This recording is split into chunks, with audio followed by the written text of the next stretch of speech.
jiwanya anak dan psikologisnya anak. Kalau ini dirasa perlu, akan dibawa ke lembaga perlindungan saksi dan korban seperti itu. Ini bukan agenda awal hari ini? Iya, jadi nanti akan ditelaah lagi dari pihak KPAI seperti itu. Kami sangat berterima kasih sama Ketua KPAI yang sudah menyambut dan memberikan yang terbaik untuk kami, sehingga kami sudah tenang, khususnya klien kami Bu Yuyun dan korban putra tersayangnya seperti itu. Ini sendiri keberadaan tentang suami sendiri ada di mana? Belum mantan lah, masih suami. Mau proses. Itu sejauh mana mungkin proses perceraian sendiri?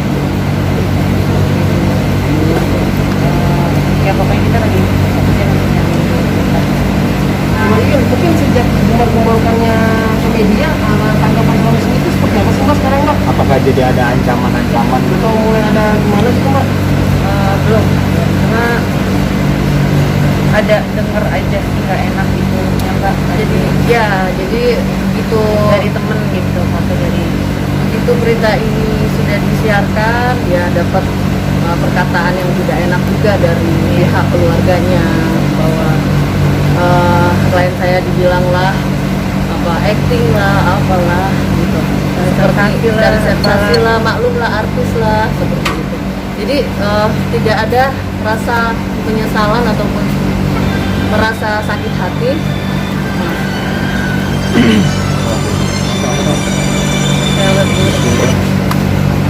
Tidak ada rasa penyesalan untuk merasa bersalah atas permasalahan ini. Malahan ngomongin klien saya enggak gitu. Jadi klien saya di sini merasa terpukul karena sudah menjadi korban, putranya satu-satunya semata wayangnya malah dikata-katain seperti itu. Tapi yang mengajak itu dari pajak sendiri atau dari pihak manfaatnya Mbak? Dari percakapannya tadi antara temannya dengan salah satu keluarga. Jadi keluarganya ngomong ke temannya Mbak Yuyun gitu ya, akhirnya temannya Mbak Yuyun baru kasih tahu ke Mbak Yuyun. Ya, saya cuma apa ya, dia sangat fix banget, saya nyesel. Demi Allah, demi Rasulullah, saya nyesel banget minta sama Fajar Umbara. Dan juga sangat menyesal sekali selama ini saya bodoh. Sampai saya sempat tinggalin ibu saya sama anak saya untuk pilih ikut Fajar. Jadi, dan berulang kali diperlakukan perkataan yang kotor, kasar, terus dengan penganiayaan, saya selalu maafin dia. Saya hidup dalam kekurangan sama dia, iya saya terima. Tapi ternyata begini, itu aja. Saya cuma apa ya, untuk apa gitu, saya nggak butuh semua. Untuk apa saya ngorbanin diri saya sampai hancur-hancuran badan saya, psikis saya, apalagi anak saya yang paling saya sangat terpukul. Untuk apa kalau semua ini hanya untuk sensasi atau bohong yang menurut dia seperti itu gitu. Nggak ada gunanya gitu. Buat apa saya ngorbanin diri saya gitu. Dan itu saya, dosa saya yang nggak bisa saya tebus sama almarhum ibu saya yang udah meninggal itu. Saya nyeselnya. Kenapa saya baru sadar setelah anak saya jadi korban, itu aja. Jadi saya cuma pengen pengadilan yang seadil-adilnya kepada pihak kepolisian dan juga dari pihak KPAI itu. Saya minta apa yang udah dia perbuat ya dia harus senang semua akibatnya itu, ngasih hukumannya itu aja. Saya gimana pun juga untuk anak sampai jadi garis penghabisan, saya akan berjuang. Ya teman-teman, seperti itu ya, yang menjadi korban ini kan anaknya, putra semata wayangnya.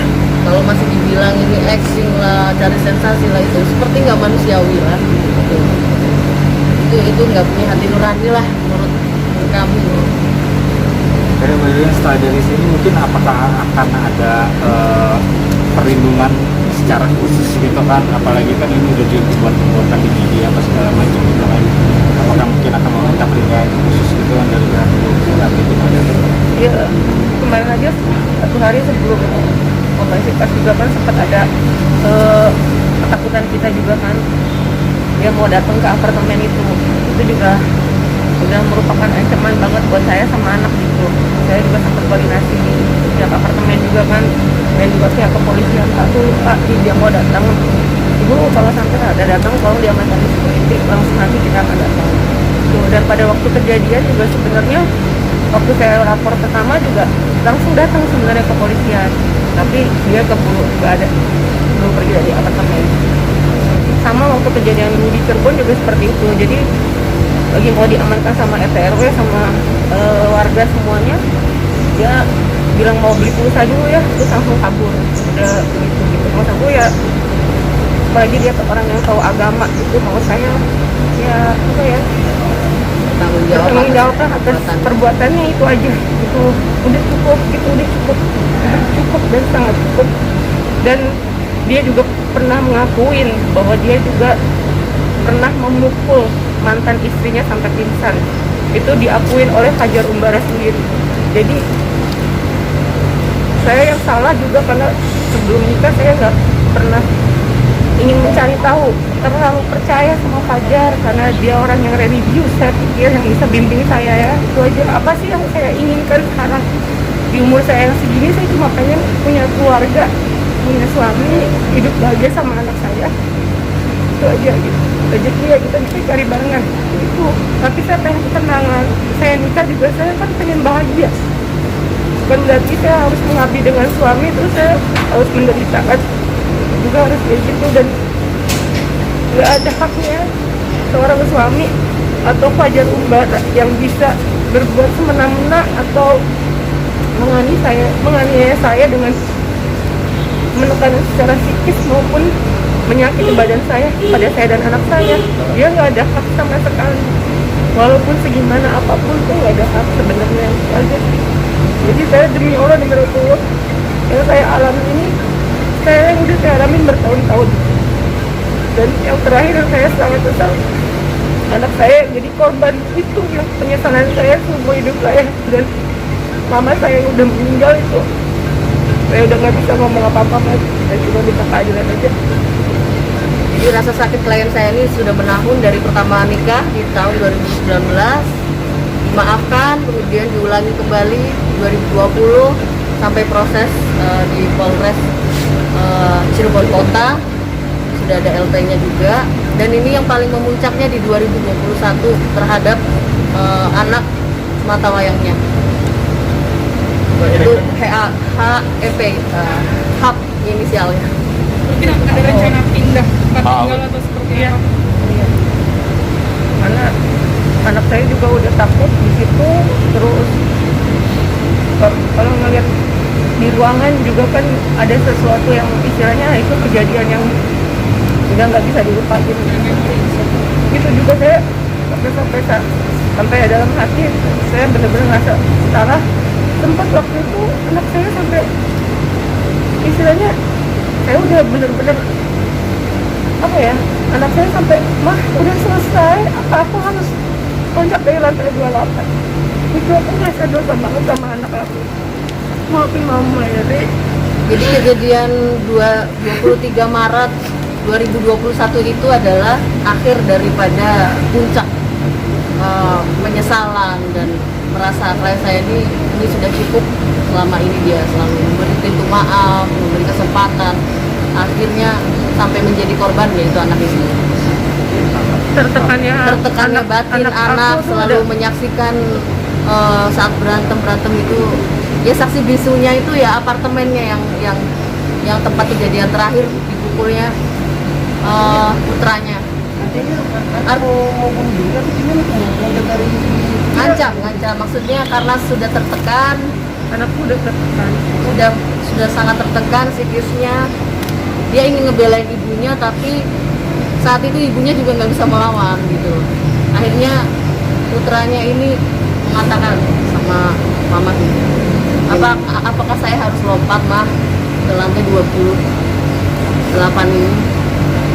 Bayangkan usia 14 tahun, ini sangat psikisnya terganggu menurut saya. Kabarnya hingga saat ini masih suka membawa senjata tajam untuk jaga-jaga kalau ada apa-apa di jalanan gitu ya Mbak Yuyun? Kata saya Masih suka bawa pisau atau apa? enggak sih, enggak masa, nggak pernah. nggak pernah sih, nggak pernah. Cuma anak saya waktu Fajar Mbara masih di apartemen, masih kita bareng, kadang-kadang dia kalau tidur kan nggak tenang gitu, jadi kadang-kadang mah pisau tolong diamanin dulu.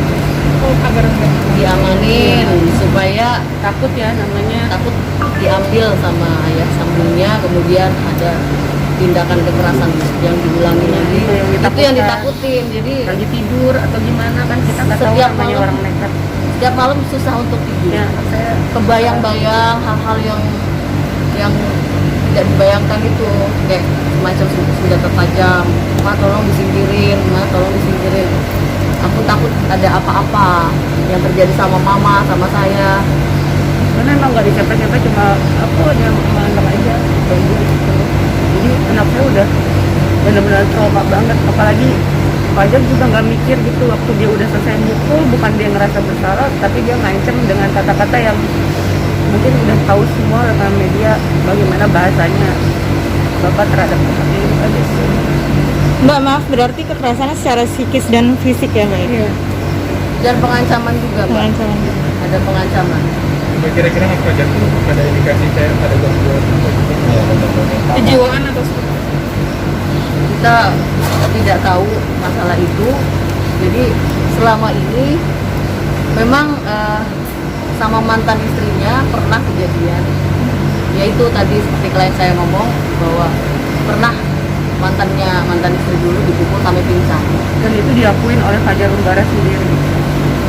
Itu diketahui Mbaknya saat setelah menikah? Iya, Fajar cerita sama aku. Tapi sebelum menikah ada indikasi orangnya seperti itu nggak sih Mbak? Sebelum menikah sih belum, tapi setelah menikah 1 hari itu dia sudah membanting pintu kamar anak saya dan bilang, anjing lu bangsat lu keluar, ke anak saya di depan almarhum ibu saya.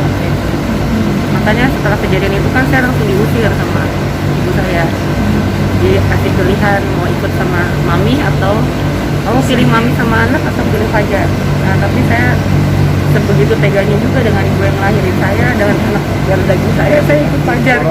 Tapi ternyata kehidupan saya kayak gitu sama Fajar. Mas komunikasi sama keluarganya nggak sama, maksudnya setelah mengalami kekerasan ini terus Mbak nggak mencoba untuk bicara sama keluarga gitu, kenapa Mbak nggak mau? Enggak pernah saya bicara ngomong soal ini juga dari awal kekerasan, saya nggak pernah bicara sampai saat ini. Kenapa Mbak nggak pernah bicara sama keluarganya Mbak? Ya, rasanya juga kayaknya percuma ya gitu. Kalau keluarga dari klien saya sendiri memang sudah pada meninggal, gitu loh. Jadi kalau keluarganya si suaminya ya tidak terlalu open, gitu. Artinya emang deket gitu ya? artinya kan tinggalnya kan itu di Depok, suaminya itu keluarganya, dan beliau ini kan di Jakarta Selatan di apartemen desa. Makanya waktu kejadian itu langsung di polsek terdekat yang 23 Maret 2021 itu. Saya hanya ngomong sama waktu yang pertama itu sama orang pengajiannya aja, itu yang dianggap bapak Pak Hari, waktu itu polisi yang di Menteng itu yang akhirnya dia bikin surat pernyataan gitu aja. Kalau sama keluarganya saya nggak pernah ngobrol ya, karena saya nggak tahu apa mungkin sudah tahu karakternya Fajar, saya juga nggak tahu ya, jadi kayaknya saya nggak ngerti juga tuh. Sebenarnya apa sih Mbak yang bisa dibilang yang sering menyulut emosi Fajar sendiri? Maksudnya apa pemicunya? Pemicunya. Pemicunya Suka kayak gitu ya, sama jadi apa ya, kalau menurut saya ya, jadi kalau misalkan tidak sesuai, misal kita lagi ngomong yang ringan gitu ya, misalkan lagi nonton TV terus ngasih pendapat mengenai acara di TV atau apa gitu, nanti kalau misalkan kita kan namanya orang kan boleh berpendapat ya, istri kan kadang-kadang kalau lagi ngomong sama suami juga pengennya kan kita bisa lepas gitu. Saya kalau ngomong sama dia tuh kayak deg-degan aja, takut saya salah ngomong gitu. Nanti kalau ada sedikit salah ngomong, dia langsung nadanya tinggi, terus dia langsung ngegas gitu. Nanti kalau nggak sesuai sama dia, terus dia lempar apa aja, ada lempar bata kayak atau apa kayak, nanti dia pasti ribut gitu. Jadi nggak pernah tenang gitu, selalu begitu. Jadi sebenarnya ini permasalahannya itu bukan orang ketiga gitu ya. Sebenarnya ini berbeda pendapat dalam suatu hal apapun Apa aja. dipermasalahkan. Sampai jam 2 pagi ngajak berantem sampai Saya diseret juga dari seret-seret klien sofa. saya. Anak saya sampai kebangun. Jadi ya mungkin sudah karakternya temperamen ya. Jadi segala sesuatu setiap apa aja dia permasalahan yang bukan yang enteng sebenarnya. Kalau yang dengan yang orang yang biasa normal gitu kan wajar gitu ya. Ini nggak bisa gitu. Jadi dia selalu merasa dirinya benar, menurut dia benar, tapi menurut orang nggak menurut orang gitu. Itu aja. Jadi apa karena dia ngerasa mungkin dia punya ilmu yang lebih tinggi atau apa, saya juga nggak paham. Tapi yang jelas karakter dia seperti itu. Jadi gampang sedikit kesulut tuh langsung dia bicara dengan siapapun dia seperti itu. Kadang-kadang juga dia cerita di tempat kerja dia juga seperti itu ya. Itu udah habitnya seperti itu, cuma Cuma kebiasaan. kebiasaan gitu. Sip.